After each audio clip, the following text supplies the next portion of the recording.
दुख का सबसे बड़ा कारण एक आदमी ने अपने जीवन भर पाई पाई इकट्ठा करके एक बंगले की तरह आलीशान घर बनाया।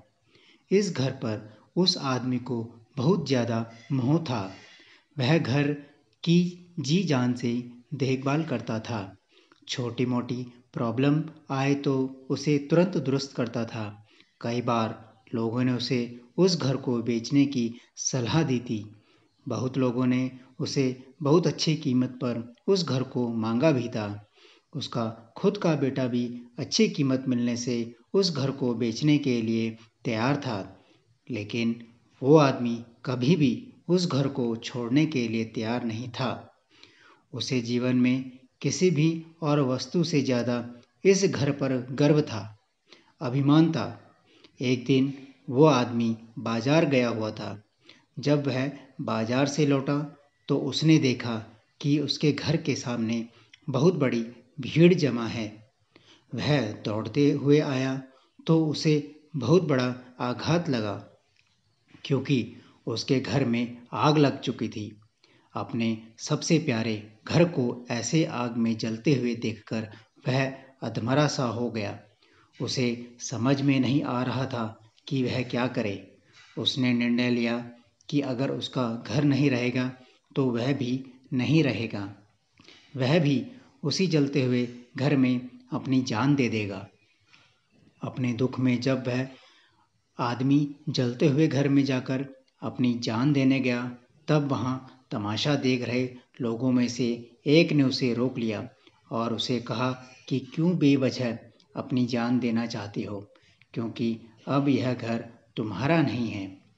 एक दिन पहले ही तुम्हारे बेटे ने इस घर का सौदा किसी के साथ कर दिया था। जैसे ही उस आदमी को इस बात का पता चला, उसका सारा दुख खत्म हो गया। अब वह आदमी भी बाकी लोगों की तरह खड़े होकर उस घर के जलने का तमाशा देखता रहा। जब वहाँ पर उस आदमी का बेटा आया तो वह आदमी अपने बेटे के पास जाकर उसे कहने लगा, जरूर मैंने पिछले जन्म में कई पुण्य किए होंगे, इसलिए मुझे तुम्हारे जैसा बेटा मिला।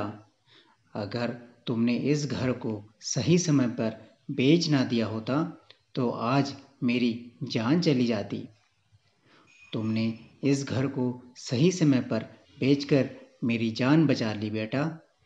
बाप की बातें सुनकर बेटे का मुंह उतर गया।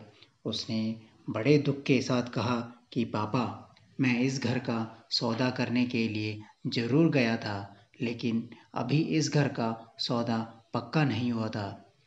यह सुनते ही आदमी का दिल फिर से बैठ गया। वह अपना सर और छाती पीट पीट कर रोने लगा और कहने लगा कि मैं बर्बाद हो गया। पहले किसी और का घर जल गया, यह जानकर जो उसे खुशी हुई थी वह अब उसका घर है, यह जानकर दुख में बदल गई। दोस्तों, इस कहानी से हम बहुत अच्छी तरह से समझ सकते हैं कि दुख का कारण किसी भी चीज को अपना मानना होता है। जब कोई चीज अपनी है और वह हमें छोड़कर जाती है तो बहुत दुख होता है, लेकिन अगर वह चीज किसी और की है और उसके साथ कुछ भी हो जाए तो हमें दुख नहीं होता। श्रीमद् भागवत गीता में भी यही लिखा है कि किसी भी वस्तु को अपना मानना ही दुख का सबसे बड़ा कारण है। इसलिए किसी भी वस्तु के साथ ज़्यादा लगाव या मोह नहीं बांधना चाहिए। अगर हम ऐसा कर सकें तो हमें जीवन में दुख भी नहीं होगा।